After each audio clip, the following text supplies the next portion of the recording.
basa. Wala, di ko pala tutuplok. Yes, mga kapagsiw, good morning sa lahat ng mga kapagsiw ko. Ayan, sa TVB, tapos na po akong nagluto sa bahay ko. At nandito na naman ako sa aking munting karinderya, mga kapagsiw. Tingnan nyo, mga kapagsiw, ang aking karinderya. Hello! Ayan po. Yan po yung aking munting karinderya. Ayan.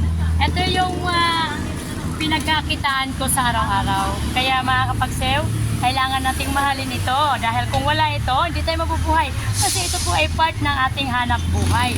Isa po yun sa ating pangangailangan sa buhay natin, di ba? Yung maghanap buhay.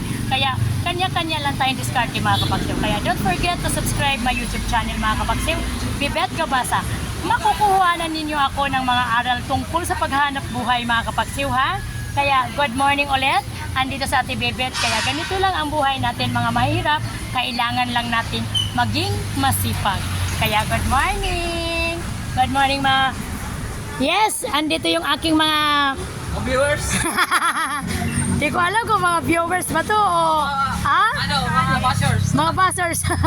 Ito yung aking mga kapitbahay. Ito rin ay mayroon din silang mga negosyo. Ayan yung negosyo nila.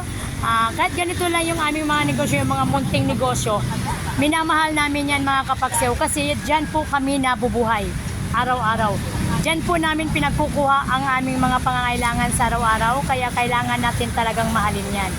Yan po yung kaibigan ko, isa po yung negosyante. Hi, Nerissa. Ayan. Hello, hello mga kapagsew. Ayan ang aking... ano to, aking mga tagahanga.